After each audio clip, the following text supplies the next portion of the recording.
Matthew's paper really was about what we might want to do to make ourselves, how we might ethically edit ourselves for climate change, for example. So I'm really curious to hear where you take all of this. Yeah, thank you. So I'm probably more on the more permissive side of this whole spectrum. I think that I agree with everybody here that in the near term, the research should go forward. I don't see much of a big problem with sort of synthesizing yeast, genomes and or studying sort of aspects of the human genome. My view is that what we need is a really robust ethical framework. And within this robust ethical framework, I think there's a way going forward where we can do this ethically. But there's actually a lot of opportunities for this to solve big world problems. So one thing is the climate change.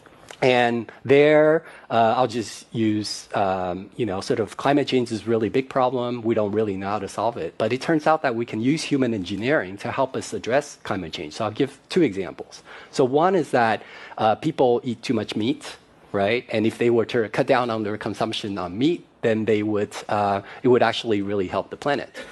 But people are not willing to give up meat. Yeah, some people will be willing to, but other people, they may be willing to, but they have a weakness of will. They say, wow, this steak is just too juicy. I can't do it. I'm one of those, by the way. So, so here's the thought, right? So it turns out that we know a lot about, we have these intolerance to, for example, I have milk intolerance. And some people are intolerant to crayfish. So possibly we can use human engineering to make it the case that we're intolerant to certain kinds of meat, to certain kinds of bovine proteins. And there's actually analogs of this in life. There's this thing called the Lone Star tick, where if it bites you, you'll become allergic to meat. I can sort of describe the mechanism. So that's something that we can do through human engineering. We can kind of possibly address really big world problems through human engineering. Another example is, you go first. Yeah.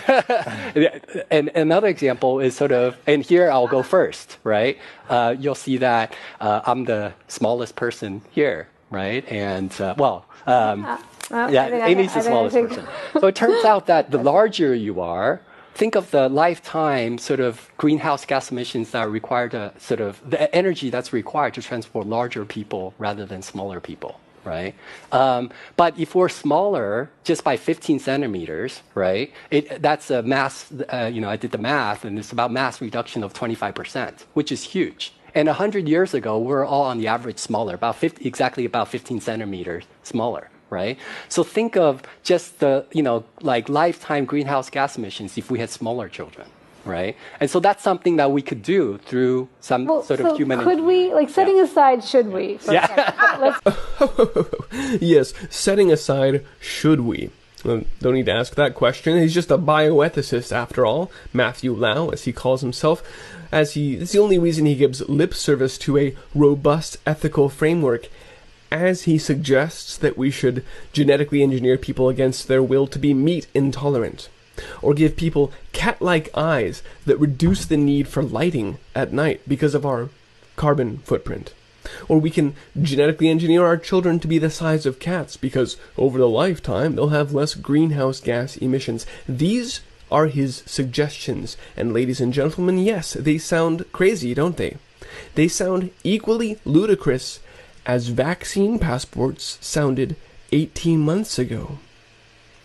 But given the right crisis, and given the appropriate amount of fear pushed out through the propaganda outlets, you can see how people would line up for these things just as they are, virtue signaling as they get